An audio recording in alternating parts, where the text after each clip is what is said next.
এসে গিয়েছে পাকা আমের সিজন, আর এই গরমে আপনাদের মন জোড়ানো একটি রেসিপি নিয়ে হাজির হলাম আপনাদের সামনে। তো চলুন শেয়ার করি আজকের রেসিপি, আমের পুডিং। প্রথমে নিয়ে নিলাম দুটো পাকা আম। আমগুলোকে এভাবে কেটে ছুরি দিয়ে এভাবে কেটে শাঁসগুলো তুলে নেব।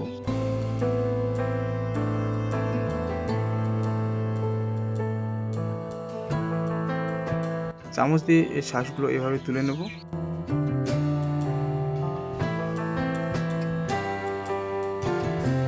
একইভাবে সব আমের শাঁসগুলো তুলে নেব। আমের শাঁস তোলা হয়ে গেছে। এবার ব্লেন্ডারে পাকা আমের শাঁসগুলো দিয়ে একটু জল দিয়ে পেস্ট করে নেব। পেস্ট করার পর একটা কড়াইতে আমের পেস্ট দিয়ে দেব।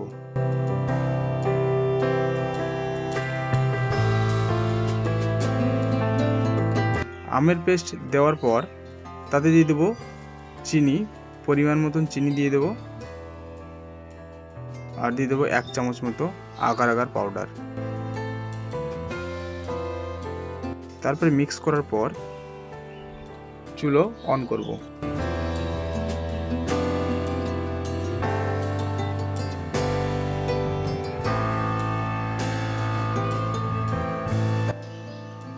পুডিংটা ফুটতে শুরু করেছে। একটু ফোটানোর পর গ্যাসটা অফ করে দেব।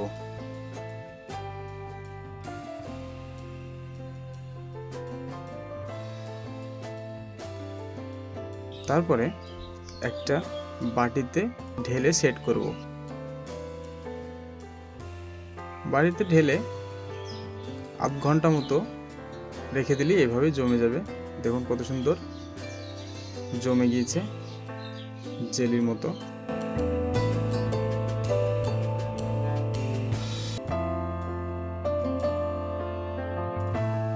এভাবে কিউব আকৃতির কেটে নেব আমরা।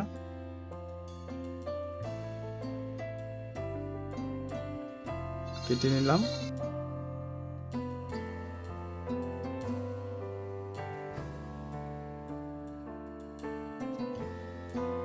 দারুণভাবে জমে গিয়েছে দেখুন।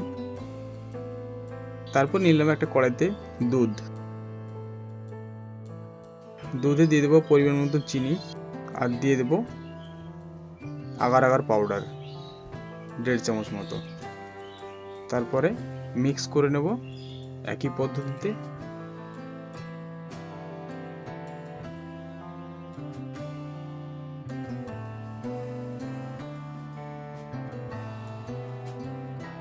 মিক্স করার পর চুলোটা অন করব। তারপর হালকা ফ্লেমে জাল করতে থাকবো, দুধটা ফোটাতে থাকবো।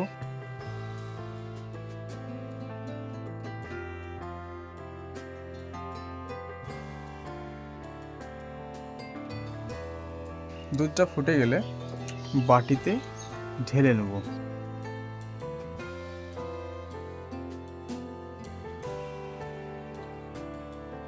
বাটিতে ঢালার পর সে আমের কিউবগুলো দুধের মধ্যে দিয়ে দেবো। দুধের মধ্যে দেওয়ার পর 1 ঘন্টা মতো ফ্রিজে রেখে দেবো। আর দেখুন কত সুন্দর জমে গেছে। 1 ঘন্টা মতো ফ্রিজে রাখলে, না রাখলে এমনিতে জমে যাবে, আর ফ্রিজে রাখলে সুন্দরভাবে ঠান্ডা হবে, খেতে খুব মজা লাগবে। দেখুন সুন্দরভাবে জমে গিয়েছে। এবার আমরা প্লেটে ঢেলে নেব। দেখুন একদম কেকের মতো হয়ে গেছে। এবার এটাকে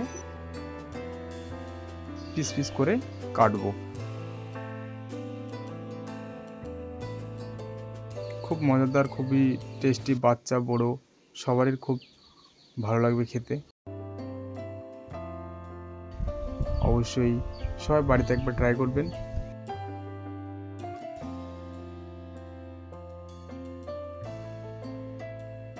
বাচ্চাদের খুবই প্রিয়। তো বন্ধুরা, আজকের রেসিপিটি কেমন লাগলো অবশ্যই জানাবেন। আর লাইক করবেন, শেয়ার করবেন, আর আমার চ্যানেলটিকে সাবস্ক্রাইব করবেন। Thank you so much. দেখা হচ্ছে পরের এক রেসিপিতে। ভালো থাকবেন সবাই।